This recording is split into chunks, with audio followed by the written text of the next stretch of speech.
이제 15번 문제 보겠습니다. 공인중개사 법령상 중개대상물 확인 설명에 관한 내용 중 틀린 것은 1번. 개공은 중개가 완성되기 전에 거래 당사자에게 이 법령이 정하는 사항을 확인하여 성실 정확하게 설명하고 토지대장 등본 등 설명의 근거 자료를 제시해야 된다.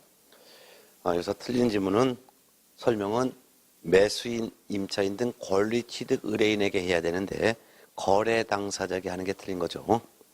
거래 당사자가 아니라 매수인 등 권리를 취득하려는 중개 의뢰인에게 설명해야 될 것입니다. 확인 설명에서는 특히 세 가지를 주의하시기 바랍니다. 확인 설명이 될 의무자는 개공이다. 소공, 보조는 설명 의무가 없다. 두 번째, 언제 설명하느냐? 중개가 완성되기 전에 설명하는 것이다.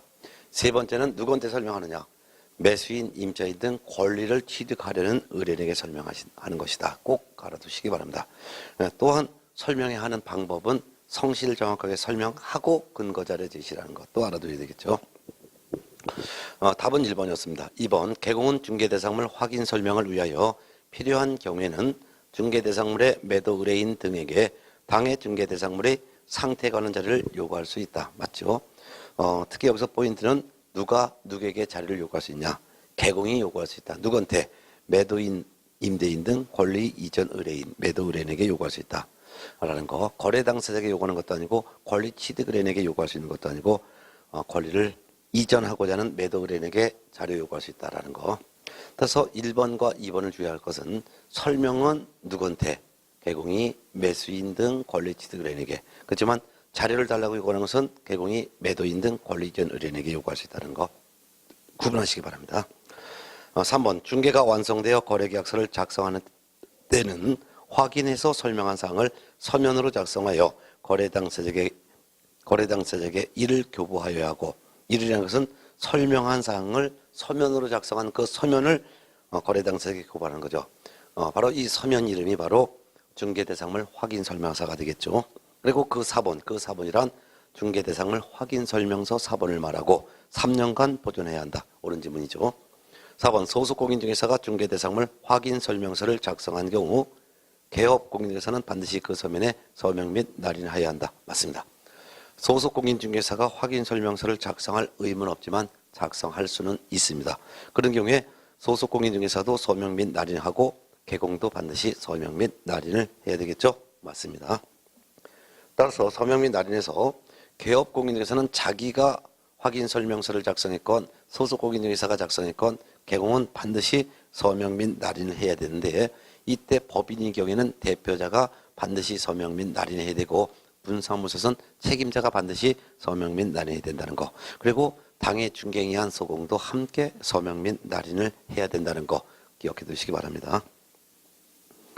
자, 그 다음에 5번 질문 보겠습니다. 개업 공인중개사는 소유자 확인 등 중개 업무 수행을 위하여 필요한 경우에는 중개 의뢰인에게 주민등록증 등 신분을 확인할 수 있는 증표를 제시할 것을 요구할 수 있다. 맞습니다. 이때 중개 의뢰인이란 매도 중개 의뢰인일 수도 있고 매수 중개 의뢰인일 수도 있고 그렇습니다. 즉 매도인의 신분을 확인해서 신분증 보여주세요. 매수인의 신분을 확인해서 매수인에게 신분증 보여주세요. 라고 증표 제시를 요구할 수 있죠.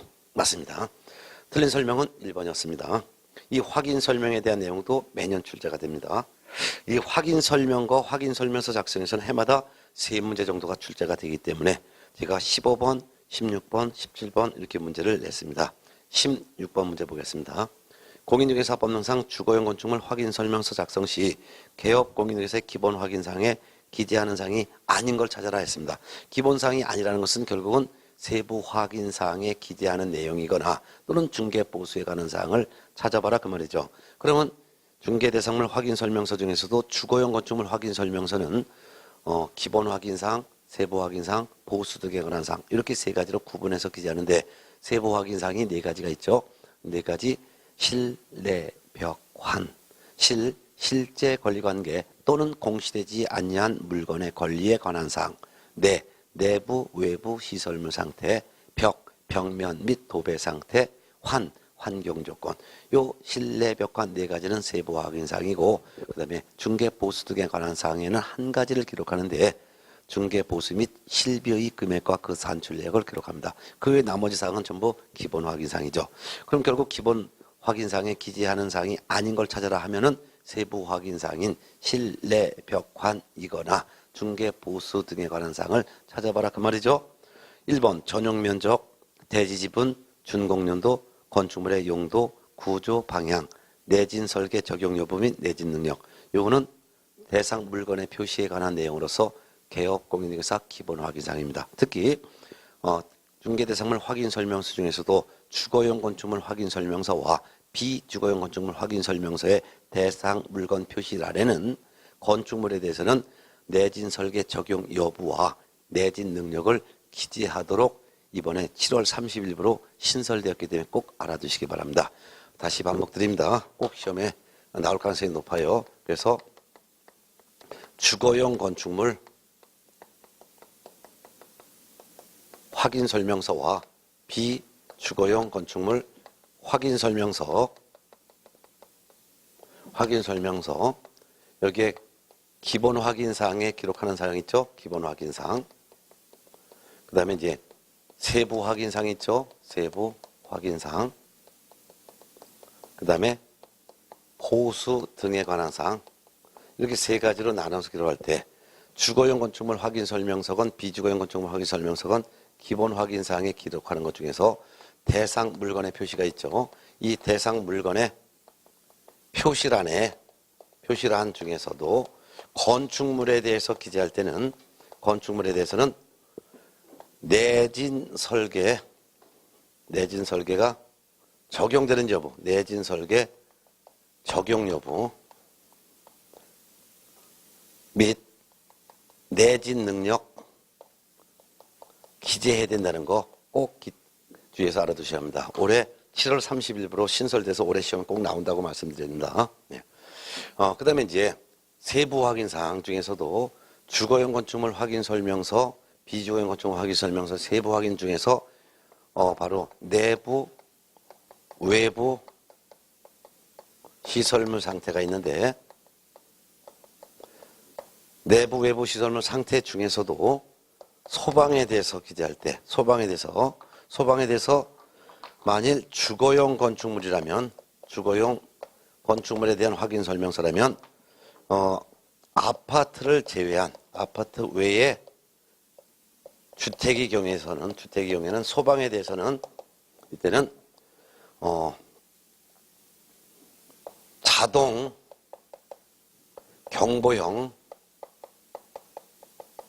감지기가 있는지 감지기 유무 및 자동 감지기가 있다면 그 설치되어 있는 설치 개수를 기재를 해야 되는 것이고 만일 세부 확인 사항 중에서도 주거용 건축물이 아니라 만일 내외부 시설물 상태 중에 소방 중에서도 만일 이번에는 비주거용 건축물이라면 비주거용 건축물 확인 설명서라면 이때는 자동 경보형 감지기 유무 및 설치 개수를 기재하는 것이 아니라 이때 소방에는 이때는 소화전 있는지 없는지 소화전 그다음에 이런 것들을 소화전 소방 시설을 기재하는 소화전 요걸 기재하는 것이지 자동 경보형 감지기 유무 및 설치 개수를 기재하는 게 아닙니다. 그래서 주거용 건축물 확인 설명서의 세부 확인 사항 중에서 내외부 시설물 상태란 중에서 소방을 기재할 때 이때는 주거용 건축물 확인 설명서에는 아파트가 아닌 일반 주택인 경우엔 자동 경보형 감지기 유무 및 설치 개수를 기재하고 비주거용 건축물 확인 설명서에 내부 시설물 상태란에 소방 시설에는 자동 경보형 감지기 유무 및 설치 개수를 기재하는 것이 아니라 소화전이 있는지 없는지 요거를 기재한다는 것을 주의해서 꼭 알아두셔야 합니다. 요 두 가지는 금년 7월 30일부로 7월 31일자로 신설되어 적용되는 내용이 되겠습니다. 꼭 알아두셔야 돼요. 네. 이거 계속 설명드렸으니까 나중에 이거 수업을 못 들었다느니 설명을 못 들었다느니 시험에 꼭 나오는데 뭐 그런 말 나오시면 안 됩니다. 그래서 꼭 알아두시기 바랍니다. 자, 1번은 16번에서 전용 면적, 대지 지분, 준공연도, 건축물의 용도, 구조, 방향, 내진 설계 적용 여부 및 내진 능력. 이거 세부 확인사항, 실내 벽환 아니죠. 중개 보수도 아니죠. 그러면 기본 확인사항 맞습니다. 2번 도로와의 관계, 대중교통수단, 주차장 유무, 교육시설, 판매 및 의료시설. 요거는 입지조건이죠. 입지조건은 세부 확인사항에 해당하는 실내 벽환 아니고 중개 보수에 관한 사항 아니죠. 그럼 기본 확인사항 맞습니다. 디귿번 비선호시설. 요거 세부 확인사항 아니죠. 또한 보수 아니죠. 그러면 기본 확인사항 맞습니다. 4번 벽면 및 도배 상태, 수도, 전기, 가스, 소방에서 소방 가열고 자동 경보용 감지기 유무 및 설치 개수, 가로 닫고 등 내부 외부 시설물 상태. 요거는 세부 확인사항 실내 벽환에서 내외부 시설물 상태죠. 이거는 세부 확인사항. 정답은 4번. 5번 토지 이용 계획, 공법상 이용 제한 및 거래 규제 관한 사항. 이거 세부 확인사항 아니죠. 보수 등도 아니죠. 결국 기본 확인사항. 자, 결국 기본 확인사항에 기재하는 것이 아닌 사항은 4번 벽면 도배 상태 및 내부 시설물 상태인 세부 확인사항에 기록하는 거 정답 4번이죠. 자, 17번 문제 보겠습니다. 공인중개사 법령상 주거용 건축물 확인 설명서 작성에 관한 기술 중에서 옳은 것은 1번 내부 외부 시설물 상태, 벽면 및 도배 상태 및 환경 조건은 매도인 등이 고지한 사항을 개공의 세부 확인사항에 기재한다. 일단 내, 벽, 환 세 가지 이거 당연히 세부 확인사항에 기재하는 거 맞죠. 그리고 내, 벽, 환 세 가지는 개공이 매도인 등에게 상태 관련된 자료를 요구하여 내벽한 내부 외부 시설물 상태 환경 조건은 이건 매도인이 고지한 사항을 세부 확인사항에 기재하는 것이 아니라 이거 틀렸네요.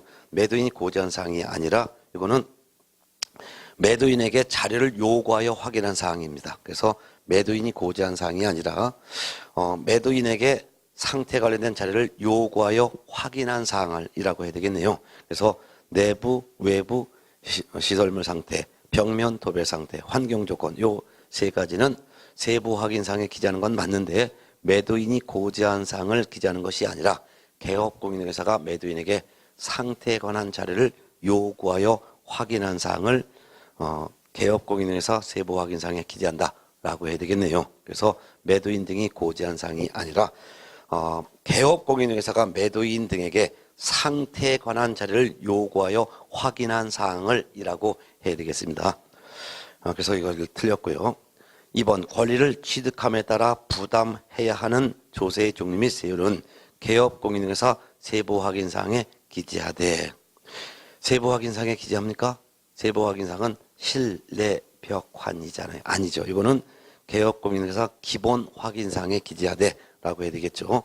그 다음에 뒷짐은 임대차의 경우에는 기재하지 않는다. 뒷짐은 맞습니다. 임대차의 경우에는 취득함에 따라 부담할 조세의 종류 및 세율은 기재하지 않죠. 그렇지만 조세 관련된 사항은 개업공인회사 기본 확인사항에 기재합니다. 그래서 2번도 틀렸습니다. 그 다음에 3번 질문. 개업공인회사 기본 확인사항에서 대상 물건의 표시란에 건축물에 대하여 내진 설계 적용 여부와 내진 능력을 기재해야 된다. 맞죠? 개업공인회사 기본 확인사항 중에서 대상 물건 표시란에는 건축물에 대하여 내진 설계 적용 여부, 그 다음에 내진 능력, 요거 기재를 해야 되겠죠? 아까 말씀드렸잖아요. 그래서 기본 확인사항 중에서 대상 물건 표시란에는 건축물에 대해서 내진 설계 적용 여부 및 내진 능력 적어야 된다 했었죠? 예, 옳은 설명은 답 3번이 되겠습니다. 그 다음에 4번. 주택으로 사용하는 층수가 5개층 이상인 아파트를 포함한 모든 주택에 대하여 내부 외부 시설물의 상태, 가려고 건축물 안의 소방시설에 대해서는 단독 경보용 감지기 유무를 기재한다.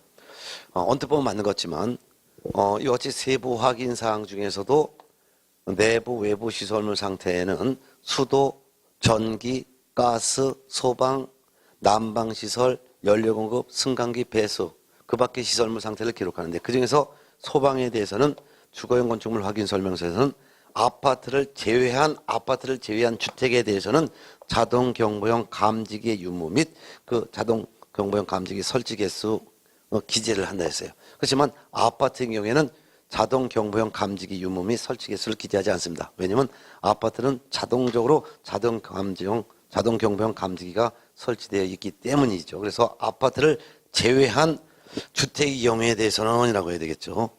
그래서 5번 질문은 주택으로 사용되는 층수가 5계층 이상인 아파트를 포함하니 아니라 제외한이라고 해야 되겠죠. 제외한 주택에 대해서는 내부, 외부 시설물 상태, 건축물 안에 소방시설에 대해서는 단독 경보용 감지기 유무 기재해야 된다. 단독 경보용. 단독이라는 것은 자동이고 똑같은 말입니다. 자동을 갖다가 단독이라고 쓸게요. 단독 경보용 감지기. 자동 경보용 감지기라고 해도 되고 단독 경보용 감지기라고 해도 맞습니다. 그렇지만 여기서는 아파트를 제외한 주택에 대해서만 기재합니다. 꼭 알아두셔야 될 사항이 되겠죠. 네. 그 다음에 이제 5번 거래 예정 금액 등에 관한 사항은 중개가 완성된 때의 거래 예정 금액 등을 개공의 기본 확인상에 기재한다.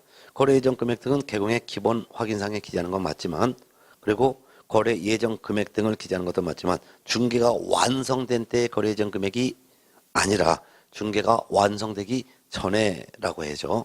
왜냐하면 설명은 중개가 완성되기 전에 설명하는 것이고 설명한 내용을 기록하는 것도 역시 중개가 완성되기 전에 설명한 내용을 기재하기 때문에 중개가 완성되기 전에 거래 예정 금액 등을이라고 해야 될 것입니다.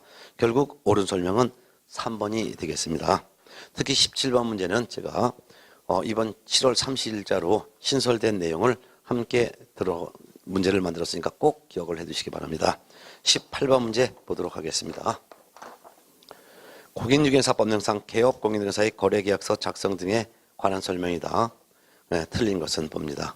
1번 거래계약서는 국토교통부 장관이 정한 표준서식을 사용해야 된다? 아닙니다. 거래계약서는 표준서식이 정해져 있지 않고 표준서식이 정해진다 하더라도 이를 사용해야 될 의무가 없을 것입니다. 2번 거래계약서에 거래 내용을 거짓으로 기재한 경우 등록관청은 중개사무소 개설 등록을 취소할 수 있다. 맞습니다. 그렇지만 저희것은 거래계약서에 거래금액 등 거래 내용을 거짓으로 기재하거나 서로 다른 둘 이상의 거래계약서를 작성했다 하더라도 등록만 취소될 수 있을 뿐 징역형이나 또는 벌금형은 받지 않는다는 것도 알아두셔야 합니다.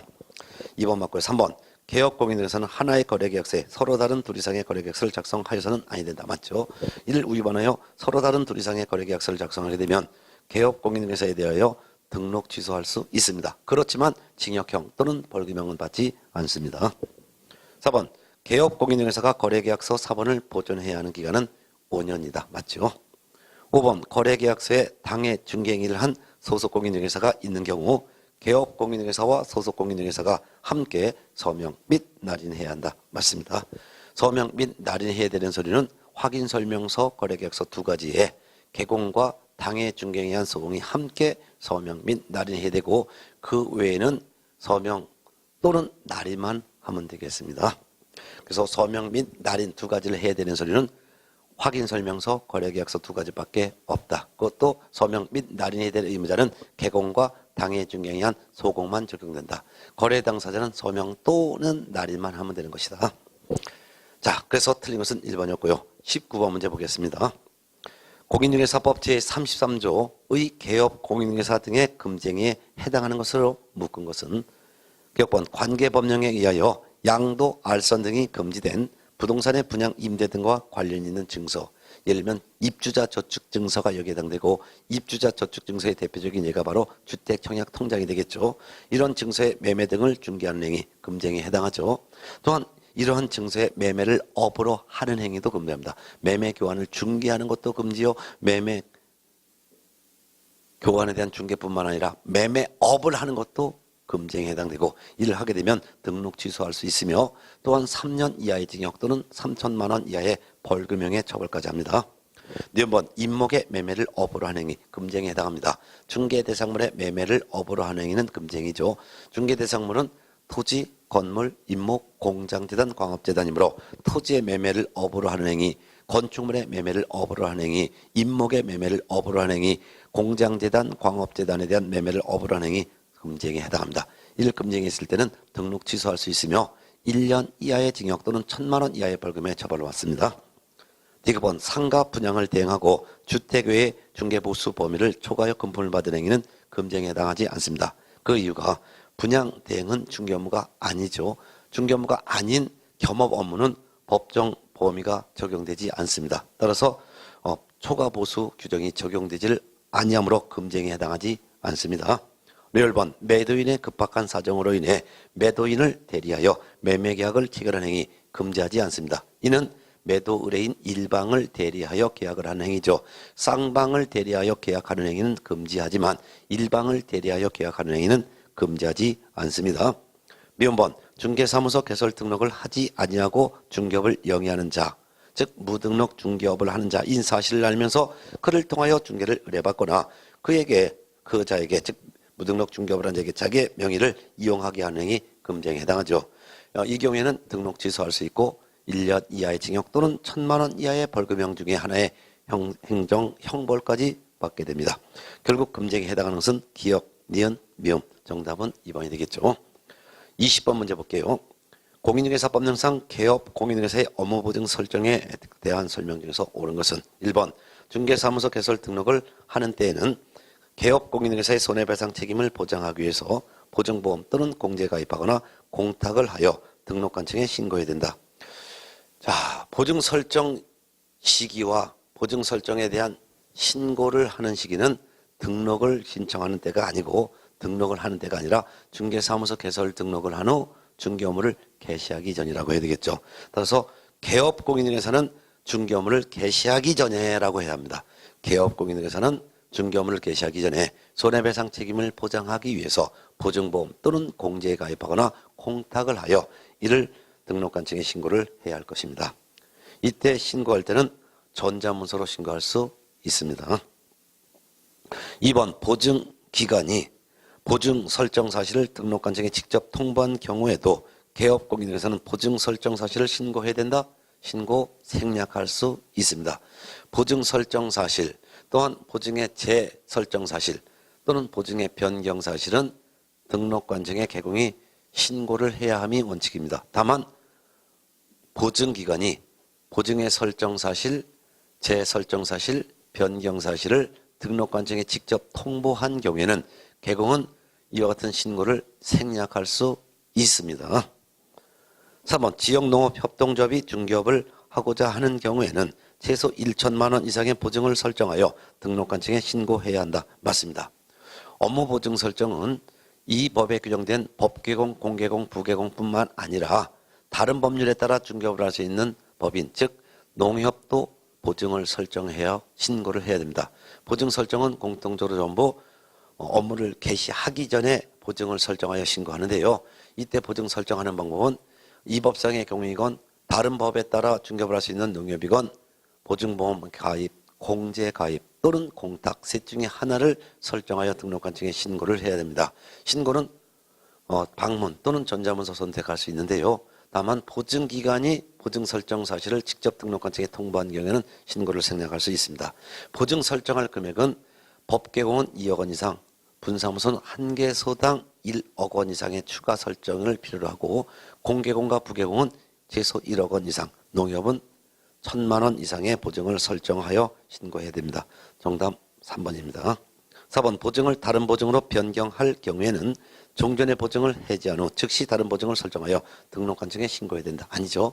보증을 다른 보증으로 변경할 경우에는 이미 설정한 보증의 효력이 있는 기간 중에 다른 보증을 설정하여 등록관청에 신고해야 합니다. 종전의 보증을 해지하는 것이 아니고 종전의 보증의 효력이 있는 기간 중에 다른 보증을 설정하여 신고해야죠. 보증은 연속성이 있어야 됩니다. 보증 해지하면 보증 효력 없어집니다. 따라서 오늘 보증을 해지하고 다음 날 다시 설정한다든가 하면은 몇 시간의 공백기간이 있기 때문에 공백이 있으면 안 됩니다. 5번 보증기간 만료로 인하여 보증을 재설정하는 개공은 보증기간 만료 즉시 다시 보증을 설정하여 등록관청에 신고해야 된다. 아닙니다. 왜? 배상으로 인해서 보증기간 만료로 인해서 다시 설정은 보증기간 만료일까지 다시 보증을 설정하여 등록관청에 신고해야 되겠죠. 특히 보증을 다시 설정하는 이유가 두 가지가 있는데요. 5번 질문처럼 보증기간 만료로 인해서 다시 설정을 해야 되는 시기는 보증기간 만료일까지 다시 설정하여 등록관청에 신고해야 되는 것이고, 배상에 따라서 다시 설정하는 것은 배상 후 15일 이내 다시 설정하여 신고해야 될 것입니다. 정답은 3번입니다. 자, 그 다음에 21번 문제 보겠습니다. 공인중개사법령상 중개보수에 관한 설명으로 옳은 것은 다툼이 있으면 판례에 따라서 문제 풀겠습니다. 1번 공인중개사 자격이 없는 자가 중개사무소 개설 등록을 하지 아니한 채 우연한 기회에 1회 중개하면서 거래 당사자와 체결한 중개보수지급 약정은 무효이다. 무효 아니고 유효입니다. 유효. 그렇지만 주의할 것은 공인중개사 자격이 없는 자가 중개사무소 개설 등록을 하지 아니한 채 부동산 중개업을 하면서 거래 당사자와 체결한 중개보수지급 약정은 무효가 되겠죠. 그래서 무등록 중개업을 한 자와 의뢰인 간의 보수지급 약정은 무효이고, 무등록 중개업을 한 자가 아니라 무등록 중개를 한 자와 중개 의뢰인 간의 보수지급 약정은 유효가 된다는 차이점을 구분하시기 바랍니다. 2번 개업공인중개사와 중개의뢰인 간의 중개보수 지급 시기의 약정이 없을 때는 중개가 완성된 날로 한다? 아니죠. 거래대금 지급이 완료된 날로 합니다. 중개가 완성된 날이 아니라 거래대금 지급이 완료된 날, 쉽게 해서 잔금 준 날 보수받는다, 이렇게 해야 되죠. 그게 바로 거래대금 지급이 완료된 날이라고 해야 합니다. 3번 부속토지를 포함한 주택인 중개대상물에 대한 중개된 보수는 국토교통부령으로 정한다? 드렸습니다. 국토교통부령으로만 정하는 것은 주택외가 되겠습니다. 그럼 주택에 대한 중개보수는 국토교통부령이 정하는 범위 안에서 시도 조례로 정한다라고 하죠. 그래서 부속토지를 포함한 주택의 중개대상물의 중개대한 보수는 국토교통부령이 정하는 범위 안에서 시도 조례로 정한다. 이때 시도 조례란 중개사무소 소재지 시도를 의미하므로 중개대상물의 시도와 중개사무소의 시도가 다를 때는 중개사무소 소재지 시도 조례에 따라 주택에 대한 중개보수를 받아야 될 것입니다.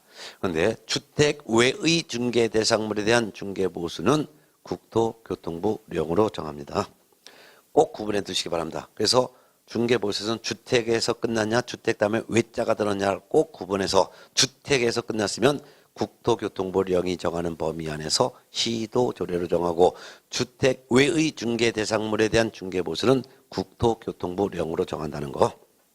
4번 질문 봅니다. 주택 가로열고 부속토지를 포함. 부속토지를 포함한 주택의 중개에 대한 중개보수는 의뢰인 쌍방으로부터 각각 받되 그 일방으로부터 받을 수 있는 한도는 교환의 경우에는 거래금액의 1.5분의 9 이내로 한다. 맞죠? 주택, 부속토지를 포함한 주택의 중개에 대한 중개보수는 국토교통부령이 정하는 범위 안에서 시도 조례로 정하는데요.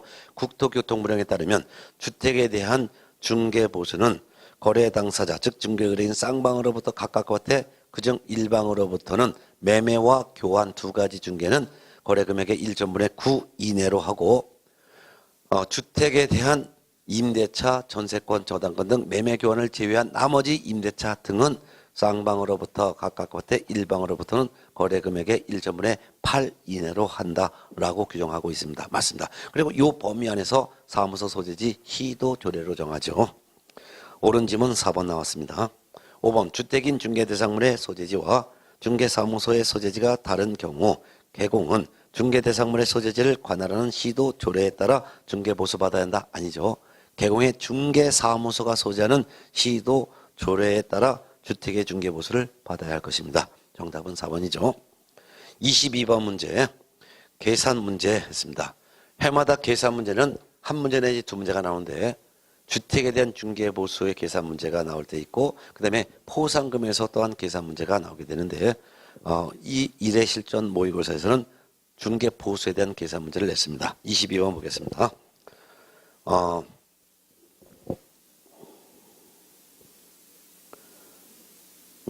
이어서 볼게요. 자, 보겠습니다. 갑은 개업공인회사 을에게 중개를 의뢰하여, 갑은 개업공인회사 을에게 중개를 의뢰하여 그 다음에 병 소유의 전용 면적 70제곱미터 오피스텔을, 여기 보면 여러분들 뭐 한자로 써 있는데 전부 다가 이상한 한자가 들었는데 아마 이거 편집을 하시는 과정 중에서 아마 편집부 직원이 이거를 잘못 쓴 것 같습니다. 그래서 앞에 있는 한자 누구는 이걸 갖다가 가분이라는 걸 개업공인사 다음에 을에게 그다음에 중개를 의뢰하여 그다음에 병 소유에 이렇게 써놓으시기 바랍니다. 그래서 갑, 을병 이렇게 좀 고쳐 놓으세요. 그래서 22번 갑은 개업공인회사 을에게 중개를 의뢰하여 병 소유의 전용 면적 70제곱미터 오피스텔을 보증금 2천만 원, 월차임 15만 원에 임대차 계약을 체결했습니다. 이 경우 법정 최고율을 약정한 개업공인회사 갑이라고 써놓으시고 갑이 그 다음에 갑이 을과 그 다음에 병으로부터 받을 수 있는 중개보수 총액은 이렇게 옵니다.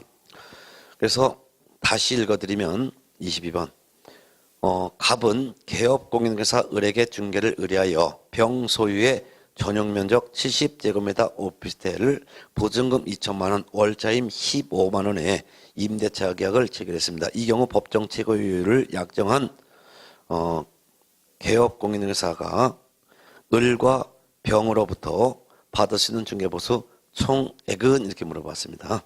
가로열고 임찬 오피스텔은 건축법령상 업무시설로서 상하수도시설과 전용 입식부엌, 전용 수세식 화장실 및 목욕시설을 갖췄습니다 해놨습니다.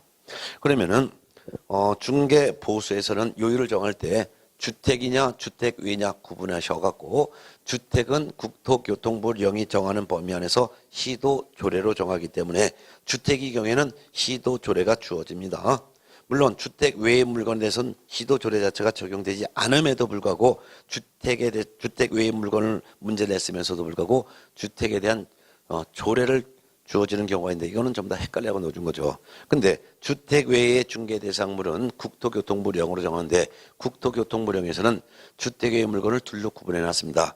면적이 85제곱미터 이하인 오피스텔로서 상하수도시설, 부엌, 화장실, 목욕시설을 다 갖춘 85제곱미터 이하의 오피스텔이냐 아니냐 이렇게 나눴는데 이에 해당하는 것은 매매교환은 일방으로부터는 1.5분의 5, 임대차 등은 1.5분의 4 이내에서 협의 결정하고 그 외에는 전부 매매건 교환이건 임대차건 구분하지 않고 전부 거래금액의 1.5분의 9 범위 안에서 협의 결정을 합니다.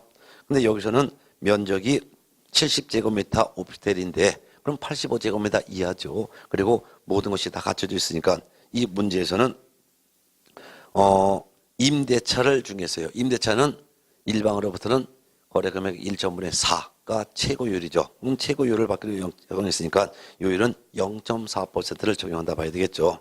그런데 월세가 있는 임대차를 계산할 때 거래금액은 월세 곱하기 100 거기에 보증금을 더한 금액이 거래금액인데 다만 월세 곱하기 100 보증금을 더한 금액이 5천만 원 미만인 경우에는 이를 거래금액으로 하지 않고 월세 곱하기 70 거기에 보증금을 더한 금액이 거래금액이 되겠죠.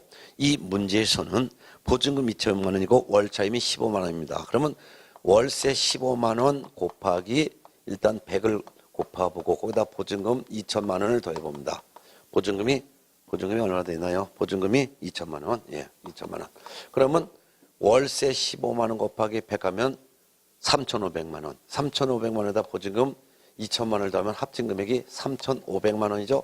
3,500만 원은 5천만 원 미만이죠. 그렇기 때문에 이를 중개보수계산시 거래금액으로 하지 않습니다. 이거를 인정하지 않고 다시 계산합니다. 월차임 15만 원 곱하기 70을 하고 거기에 보증금 2천만 원을 더한 금액이 바로 중개보수계산시 거래금액이 됩니다. 그럼 15만 원 곱하기 70을 하면 이건 아마 1,050만 원이 나올 거예요. 그래서 1,050만 원이 되고 1,050만 원에다가 보증금 2천만 원을 더하게 되면 거래금액은 3,050만 원이 거래금액이 됩니다. 3,050만 원 곱하기 오피스텔인데 면적이 85제곱미터 이하가 되겠고 상하수도시설, 목욕, 부엌, 화장실 다 가졌으면 매매와 교환은 1,000분의 5, 즉 0.5% 범위 내에서 협의 결정하고 임대차, 전세권, 저당권 등의 경우 일방으로부터는 1.5분의 4, 즉 0.4% 범위 내에서 협의 결정하는데요. 이 범위 내에서 결정하는데 최고율을 협의했으니까 요율은 바로 0.4%가 되겠죠. 그래서 0.4%를 곱합니다. 곱하면은 계산해야죠. 3, 4, 12, 그 다음에 4, 5, 20. 그러니까 3, 4, 12, 12만에다가 4, 5, 20 했으니까 12만 2천 원이 계산되겠죠. 12만 2천 원. 12만 2천 원을 을과 병으로부터 각각 받잖아요. 임차인 을, 임대인 병. 임차인 을과 임대인 병으로부터 각각 받으니까 총 1을 곱하면 24만 4천 원이 되겠죠. 답은 24만 4천 원. 정답은 5번이 되겠습니다. 그 다음에 이제 23번 문제 보겠습니다. 공인중개사법령상 교육에 관한 설명이다. 옳은 것은 1번 법인의 임원 중 공인중개사가 아닌 자는 실무교육 그리고 실무수업을 포함한 실무교육을 받을 의무가 없다. 들었습니다. 실무교육은 중개보존이 되려는 사람만 직무교육을 받아야 되고 중개보존이 되려는 자를 제외한 나머지가 되려는 사람은 다 실무교육을 받아야 합니다. 따라서 등록을 신청하려는 공인중개사와 법인인 경우에 대표자를 포함해서 임원, 사원, 전원과 분사무소 책임자가 되려는 사람은 실무수습을 포함한 실무교육을 미리 받아야 되고 소속 공인중개사가 되려는 사람은 실무수습을 포함하지 않고 실무교육만 받아야 될 의무가 있죠. 그래서 법인의 사원 임원은 공인중개사 자격이 있건 없건 실무수습을 포함한 실무교육을 받아야 할 것입니다. 2번 소속 공인중개사는 고용 신고 일 전 1년 이내 시도지사가 실시하는 실무교육 하려고 실무수습을 포함하지 않고 실무교육을 받아야 한다. 맞죠? 네. 정답은 2번. 3번 폐업 신고 후 1년 이내 중개사무소 개설 등록을 다시 신청하려는 자는 실무교육을 받아야 한다. 들었습니다. 폐업 신고 후 1년 이내 등록을 다시 신청하려는 경우에는 실무교육을 다시 받지 않습니다. 본래 등록을 신청하려는 공인중개사와 법인의 대표자 임원사원, 공인중개사 자격 유무를 떠나서 대표자 임원사원 전원, 그리고 분사무소 책임자, 소속 공인중개사, 실무교육 미리 받아야 되죠. 다만 폐업 후 1년 이내 또는 고용관계 종료 신고 후 1년 이내 등록 신청을 다시 한다든가 또는 소속 공인중개사가 된다든가 하는 경우에는 다시 실무교육을 받을 필요는 없습니다. 중개업계 떠났다가 1년 이내 다시 들어올 때는 교육 다시 안 받는다고 했었죠.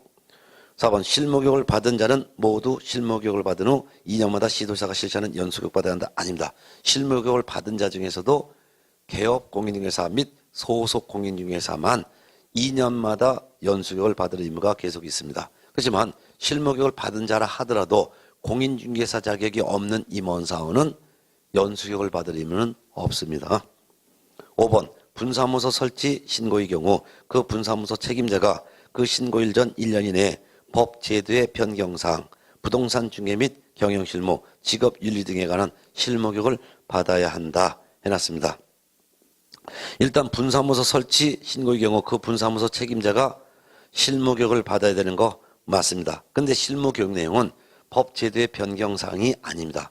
법 제도의 변경사항이 아니라 법률 지식이 되겠습니다. 법률 지식 요구에 바뀌어야 되겠죠. 그래서 법 제도의 변경사항이 아니라 법률 지식이 되겠고 나머지 내용은 같습니다. 부동산 중개 및 경영실무, 직업윤리 등에 대한 실무교육 받아야 한다 되겠죠. 결국 옳은 설명은 2번이 되겠습니다. 네. 그 다음에 24번 문제 보겠습니다. 공인중개사법령상 포상금에 관한 설명이다. 옳은 것은 1번 등록관청은 신고 또는 고발 사건에 대해서 검사가 기소유예 결정을 한 경우에도 포상금을 지급할 수 있다. 맞습니다. 포상금은 신고 고발 대상자가 행정기관에 의해서 발각되기 전에 신고 고발한 사건에 대해서 검사가 공소제기 또는 기소유예 결정을 한 경우에 한하여 지급합니다. 따라서 신고 고발 사건에 대해서 검사가 공소제기한 경우에도 지급할 수 있고 공소제기하지 않고 기소유예 결정을 한 경우에도 포상금을 지급할 수 있습니다. 맞습니다. 특히 포상금 지급하는 관청은 등록관청이죠. 옳은 집은 답 1번 나왔습니다. 2번 등록관청은 하나의 사건에 대해서 2인 이상이 공동으로 신고 또는 고발한 경우에는 신고 또는 고발한 자에게 50만 원을 각각 지불한다. 아닙니다. 공동신고했을 때는 50만 원을 균등하게 배분하여 지급합니다.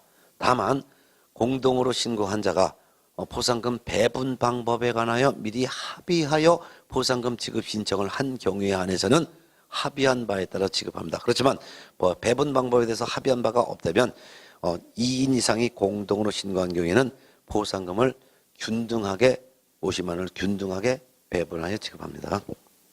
4번 포상금 지급에 소요되는 비용 중 그 전부를 국고에서 보조할 수 있다. 아닙니다. 포상금 지급에 소요되는 비용 중 그 일부를 국고에서 보조할 수 있습니다. 4번 등록관청은 하나의 사건에 대해서 2건 이상의 신고 또는 고발이 접수된 경우에는 50만 원을 균등하게 배분하여 지급한다? 아닙니다. 하나의 사건에 대해서 2건 이상의 신고 또는 고발이 접수된 경우에는 최초로 신고 또는 고발한 자에게만 보상금을 50만 원 지급합니다. 5번 포상금 지급 신청서를 제출받은 국토교통부 장관은 포상금 지급을 결정하고 그 결정일로부터 1월 이내에 포상금을 지급해야 된다. 포상금 지급 결정일로부터 1월 이내에 지급하는 건 맞습니다. 그렇지만 포상금 지급 신청서는 국토교통부 장관에게 제출하는 것이 아니라 등록관청에 제출합니다. 따라서 포상금 지급 신청서를 제출받은 등록관청은이라고 해야 될 것입니다. 참고적으로 부동산 거래 신고 등에 관한 법령에서의 포상금 지급 시기는 포상금 지급 신청서가 접수된 날로부터 2개월 이내에 포상금을 지급해야 합니다. 그렇지만 공인중개사 법령상 포상금 지급은 포상금 지급 결정일로부터 1개월 이내에 지급한다는 차이점을 주의해서 알아두시기 바랍니다. 정답은 1번이었습니다. 25번 문제.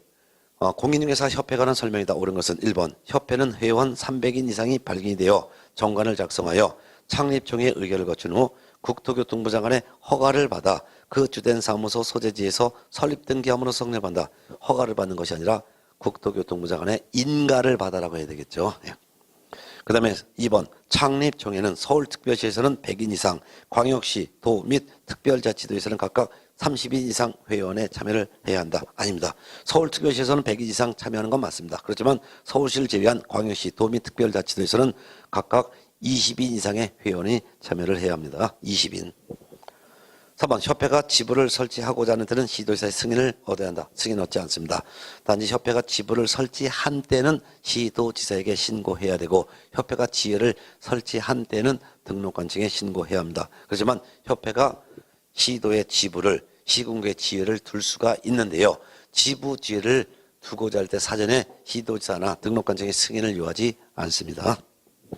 4번 협회는 부동산 정보 제공에 관한 업무를 수행할 수 있으나 회원의 자질 향상을 위한 지도 교육 연수에 관한 업무를 할 수 없다? 할 수 있습니다. 협회는 중개업을 할 수 없을 뿐 부동산 정보 제공에 관한 업무, 예를 들면 부동산 거래 정보 사업을 말하는데 할 수도 있고 또한 회원의 자질 향상을 위한 지도 교육 연수에 관한 업무도 할 수 있습니다. 5번 협회는 총회 의결 내용을 직접시 국토교통부 장관에게 보고해야 된다. 맞습니다. 정답은 5번이죠. 26번 문제 볼까요? 공인중개사법령상 행정처분에 관한 설명 중에서 옳은 것은 1번 등록관청은 공인중개사가 자격정지 또는 자격취소의 어느 하나에 해당하는 사실을 알게 된 때는 지체 없이 그 사실을 시도지사에게 통보해야 된다. 자격정지에 해당하는 사실을 알게 됐을 때는 지체 없이 시도지사에게 통보해야 합니다. 그렇지만 자격취소에 해당하는 사실을 알게 되었을 때 이를 시도지사에게 통보해야 된다는 규정은 없습니다. 2번 자격취소 또는 자격정지 처분을 받은 자가 자격증을 분실하거나 훼손된 경우에는 반납할 수 없는 이유를 기재한 사유서를 제출해야 된다. 자격취소 처분을 받은 사람은 자격증을 7년 내에 반납해야 되죠. 근데 자격취소 처분 받은 자가 자격증을 분실하거나 훼손된 때는 반납할 수 없는 이유를 기재한 사유서를 제출해야 합니다. 그렇지만 자격정지 처분을 받은 자는 자격증 반납 의무가 없습니다. 또한 자격정지 처분 받은 사람이 자격증 반납 의무가 없으므로 자격증을 분실해선됐다 하더라도 반납할 수 없는 이유를 기재한 사유서를 제출하지도 않습니다. 이와 같은 규정은 자격 취소 처분 받은 자에게만 적용되는 규정입니다. 1번은 자격 정지 사유에 해당하는 자만 위반 사실을 시도지사에게 통보하는 것이고 2번 2번 지문은 자격 취소 처분을 받은 자만 자격증 반납 의무가 있으며 자격 취소 받은 사람이 자격증 분실을 쓴댔을 때 사유서를 제출해야 됩니다. 자격증 처분 받은 사람은 자격증 반납 의무도 없기 때문에 사유서를 제출하지도 않습니다. 3번 등록 취소 또는 업무 정지 처분은 등록 취소 또는 업무 정지 처분에 해당하는 사유가 발생한 날로부터 3년이 경과한 때는 일을 할 수 없다. 이는 업무 정지에만 해당합니다. 즉 업무 정지 처분은 그 사유가 발생한 날로부터 3년이 경과한 때는 일을 할 수가 없습니다. 그렇지만 등록 취소, 자격 취소, 지정 취소, 그 다음에 자격 정지에 관한 내용은 3년이 경과됐다 하더라도 일을 할 수 없다라는 규정이 없습니다. 행정처분 사유에 해당했을 때 그 사유가 발생한 날부터 행정처분할 수 없는 것은 업무정지 하나밖에 없습니다. 그래서 등록 취소는 이런 규정이 없지만 업무정지 처분은 규정이 있습니다. 업무정지 처분은 그 사유가 발생한 날로부터 3년이 경과할 때는 일을 할 수 없다라는 규정만 맞습니다. 그 외 다른 행정처분은 이런 표현이 나오면 다 틀린 지문이 될 것입니다. 4번 등록 취소 또는 업무정지 처분을 받은 때는 7일 내 등록증을 반납해야 된다. 이거 등록 취소 처분 받은 사람만 7일 내 반납해야죠. 업무정지 처분 받은 경우에는 반납하지 않습니다. 5번 중개사무소 개설 등록이 취소된 경우로서 법인인 개업공인중개사가 해산한 경우에는 그 법인의 대표자이었던 자가 등록 취소 처분을 받은 날로부터 7일 내 등록한 적에 등록증을 반납해야 합니다. 맞습니다. 참고적으로 개업공인중개사가 사망하였을 때는 등록증 반납 의무가 아무에게도 없습니다. 정답은 5번이죠. 27번 문제 보겠습니다. 공인중개사법령상 개업 공인중개사에 대한 행정처분으로서 중개사무소 개설 등록을 취소해야 하는 사유를 모두 묶은 것은 등록을 취소해야 되는 사유 머릿속에 외워 있을 거예요. 이런 등록을 취소해야 되는 사유 딱 나왔을 때는 그 빈 공간에다가 등록을 취소해야 되는 사유를 두 문자를 딱 써놓고 대입하셔야 합니다. 등록을 취소해야 되는 사유 사부결, 이양속, 2번 업지, 사망해산, 부정한 방법으로 등록, 결, 개공 자신이 결격사에 해당된 경우, 그 다음에 이중 등록, 그 다음에 양, 성명, 상호 등록증 양도돼요. 속, 이중 소속, 그 다음에 2번 1년 이내에 업무정지 처분을 2회 이상 받고 다시 업무정지에 해당되는 행위한 경우, 그 다음에 업무정지 기간 중에 중개업무한 경우, 개공이 자격정지 기간 중인 자에게 중개업무를 수행시킨 경우, 요거 외워두시고 딱 정리합니다. 기억번 업무정지 기간 중에 중개업무하거나 자격정지 기간 중인 소공으로 하여금 중개업무를 수행하게 한 경우 그 개공의 등록 취소해야 되죠. 사부결, 이양속, 2번 업지에서 업과 치. 예. 그 다음에 이제 둘 이상의 사무소를 둔 경우 이거는 사무소를 둘 이상 둔 거는 이중 등록이 아닙니다. 등록은 하나 한 거고 별도로 사무소만 둔 거죠. 이거는 등록을 취소할 수 있는 사유가 됩니다. 디귿번 공인중개사법 위반으로 300만 원 이상의 벌금형을 선고받은 경우 공인중개사법 위반으로 300만 원 이상의 벌금형을 선고받으면 그 벌금형 선고받은 날로부터 3년간 결격사에 해당되죠. 결격사에 해당되니까 등록을 취소해야 됩니다. 사부결에서 결격사에 해당됐기 때문에 등록을 취소해야 되죠. 1번 최근 1년 이내 이 법에 의하여 2회 업무정지 처분을 받고 다시 과태료 처분에 해당되는 행위한 거 이거는 등록을 취소해야 하는 사유가 아니라 업무정지할 수 있는 사유죠. 업무정지 처분을 2번 이상 받고 다시 업무정지에 해당되는 행위했다면 이때는 등록을 취소해야 되죠. 그렇지만 업무정지 처분을 2회 이상 받고 다시 과태료에 해당되는 행위했을 때는 업무정지를 할 수 있는 사유죠. 묘번 최근 1년 이내 이 법에 의하여 2회 이상 업무정지 처분받고 다시 업무정지 처분에 해당되는 행위한 경우 이거 등록을 취소해야 되는 사유죠. 사부결, 이양석 2번 업지에서 2번 업무정지 2번 이상 받고 다시 업무정지에 해당되는 행위하면 등록을 취소해야 됩니다. 결국 등록을 취소해야 하는 사유는 기억, 디귿, 미음. 정답은 2번이 되겠죠. 28번 문제 봅니다. 중개사무소 개설, 공인중개사법령상 중개사무소 개설 등록을 취소할 수 있는 사유 모두 묶은 것. 등록을 취소할 수 있는 사유도 머릿속에 딱 정리해놓고 여기다 두 문자를 써놓고 출발해야 되겠죠. 육전, 기금보, 거투, 사투, 삼겹투근. 6월 초과여 휴업한 경우 전속 개공이 정보를 공개하지 않거나 비공개 요청을 무시하고 정보를 공개한 경우 등록 기준 미달 금쟁이 한 경우 손해배상 책임을 보장하기 위한 조치로서의 보증 설정하지 않고 업무 개시한 경우 거투 거래계약서를 2 이상 작성하거나 또는 거래 내용을 거짓으로 기재한 경우 그 다음에 사투 중개사무소를 2 이상 설치하거나 천막 등 임시시설물 설치한 경우 그 다음에 거투 사투 3겹에서 3은 최근 1년 이내 3회 이상 업무정지 또는 과태료 처분을 받고 다시 업무정지나 과태료에 해당되는 행위한 경우 다만 3회 이상 안에 업무정지 처분이 2번 들어가고 그 다음에 과태료가 들어갔는데 업무정지 처분 2, 과태료 처분 1번 이거 3회 이상 해당되는데 다만 다시 업무정지에 해당되는 행위했을 때는 이거는 등록을 취소해야 한다라는 사유로 바뀐다는 거. 그 다음에 그래서 육전, 기금보, 거투, 사투, 3겹에서 겹은 법인인 개업공인중개사가 겸업 범위를 위반해서 겸업한 경우 되겠죠. 그냥 두군이라는 것은 개공이 독점 규제 및 공정거래관한법 위반으로 2년 이내에 2회 이상 공정거래위원회로부터 시정조치나 과징금 부과를 받은 경우 자 이런 내용이 이제 머릿속에 정리가 돼 있고 대입해봅니다. 기억번 등록의 결격사에 해당하는 자를 소공 또는 보존으로 두고서도 2달 이내 해소하지 않은 경우 이거는 등록 취소할 수 있는 사유가 아니라 업무 정지할 수 있는 사유죠.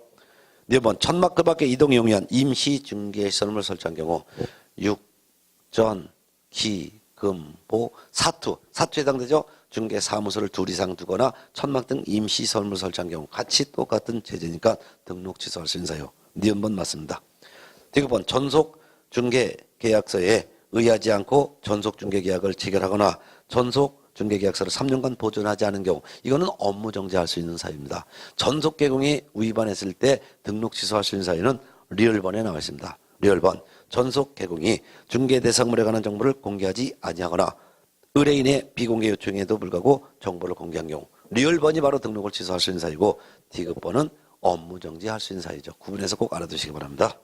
묘번 최근 1년 이내 이 법에 의하여 2회 업무정지 처분과 1회 과태료 처분을 받았어요. 그럼 최근 1년 이내 3회 이상 업무정지 또는 과태료 처분을 받았죠. 근데 거기서 업무정지가 2번 그리고 한 번은 과태료 처분이에요. 근데 다시 과태료에 해당되는 과태료 처분에 해당되는 행위가 됐을 때 이거는 등록을 취소할 수 있는 사유 맞습니다. 그런데 비읍번 최근 1년 이내 이 법에 의하여 2회 업무정지 처분과 1회 과태료 처분 이것도 3회가 되죠. 근데 업무정지 처분받은 게 2번이에요. 근데 다시 업무정지 처분에 해당되는 행위네요. 이거는 업 되죠. 업 등록을 취소하여야 하는 사유. 결국은 등록을 취소할 수 있는 사유는 니은, 리을, 미음. 정답은 3번이 되겠습니다. 29번 문제 보겠습니다. 공인중개사법상 자격 취소에 관한 설명 중에서 옳은 것은 1번 자격증을 교부한 시도지사와 공인중개사의 사무소가 소재하는 시도지사가 서로 다른 경우에는 자격 취소 처분은 공인중개사의 사무소가 소재하는 시도지사가 행한다? 아닙니다. 자격 취소 처분은 오로지 자격증을 교부한 시도지사만 합니다. 준 사람만 취소할 수 있습니다. 그 다음에 2번 자격증을 교부한 시도지사와 공인중개사의 사무소가 소재하는 시도지사가 서로 다른 경우에는 자격증을 교부한 시도지사가 자격취소 처분에 필요한 절차를 모두 이행한 후 그 결과를 공인중개사의 사무소가 소재하는 시도지사에게 통보해야 된다? 들었습니다. 이와 같은 경우에는 중개사무소가 소재하는 시도지사가 자격취소 처분에 필요한 절차를 모두 이행한 후 그 결과를 자격증을 교부한 시도지사에게 통보해야 합니다. 자격취소 처분에 필요한 절차란 청문 실시와 법 위반에 대한 조사를 말합니다. 그리고 그 결과라는 것은 청문 결과 및 법 위반에 대한 조사 결과를 말하는 거죠.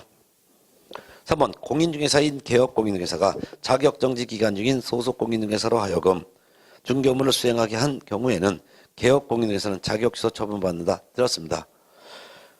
공인중개사인 개업공인중개사가 자격정지 기간 중인 소속공인중개사로 하여금 중개 업무를 수행하게 한 때는 그 개업공인중개사에 대해서는 등록을 취소해야 합니다. 등록 취소 반드시 해야 되는 사유. 그리고 개업공인중개사의 지시에 따라 자격정지 기간 중에 중개 업무를 한 그 소속공인중개사는 자격 취소 처분을 받습니다. 자격 취소 처분 사유 4가지. 부, 양, 지, 역. 부, 부정한 방법으로 자격 취득한 경우. 양, 성명이나 자격증 양도대한 경우. 지, 자격정지 기간 중에 중개 업무하거나 자격정지 기간 중에 다른 개업공인중개사에 소속한 경우. 역, 공인중개사법 위반으로 징역형 선고받은 경우. 그 다음에 이제 4번 자격 취소 처분을 받은 자는 3년간 공인중개사가 될 수 없으며 중개보존도 될 수 없다. 맞습니다. 3년간은 시험도 못 보고 3년간은 중개업계에 못 들어가죠. 정답은 4번. 5번 자격 취소 처분을 행한 시도지사는 7일 이내 이를 국토교통부 장관에게 보고하고 다른 시도지사에게 통지해야 된다. 들었습니다. 이건 7일이 아니라 5일이죠. 자격 취소 처분한 사실을 시도지사는 5일 이내 국토교통부 장관에게 보고하고 다른 시도지사에게 통지해야 합니다. 그렇지만 주의할 것은 자격정지 처분을 한 시도지사는 자격정지 처분한 사실을 보고하거나 통지하지 않는다는 것도 주의해서 알아두시기 바랍니다. 정답은 4번이죠. 자, 그러면 30번 문제 한 문제 풀고 잠시 쉴까 합니다. 30번까지가 공인중개사법령이고 공인중개사법령에서 30문제가 출제가 됩니다. 30번 공인중개사법령에 관한 설명 중에서 틀린 것은 1번 공인중개사법에 규정된 징역 또는 벌금형에 해당되는 죄와 다른 죄의 경합범에 대해서 벌금형을 선고하는 경우 이를 분리해서 선고해야 되죠. 맞죠? 분리 선고한다는 거. 옳은 집은 2번 원칙적으로 행정처분과 행정형벌은 병고할 수가 있다. 맞죠? 3번 그렇지만 3번 거래정보사업자가 운영규정을 위반하여 부동산 거래정보망을 운영한 경우에는 행정처분과 행정질서벌을 병과할 수 있다. 맞습니다. 본래 한 가지 위반 행위를 가지고 행정처분과 행정형벌을 병과할 수 있는 게 원칙이고 예외적으로 병과할 수가 없습니다. 근데 한 가지 위반 행위를 가지고 행정처분과 행정질서벌은 병과할 수 없는 것이 원칙이죠. 다만 3번쯤처럼 예외적으로 한 가지 위반 행위를 가지고 행정처분과 행정질서벌이 병과되는 경우도 있습니다. 행정질서벌이라는 것은 과태료를 말하고요. 행정형벌이란 징역 또는 벌금형을 말합니다. 그 다음에 이제 맞고 4번 업무정지 처분은 그 사유가 발생한 날로부터 3년이 경과되는 일을 할 수 없다 했었죠. 옳은 질문이죠. 5번 시도지사는 공인중개사에 대하여 자격정지 처분을 한 때는 5일 이내 1 국토교통부 장관에게 보고하고 다른 시도지사에게 통지해야 된다. 자격정지 처분한 사실은 보고하지도 않고 통지하지도 않습니다.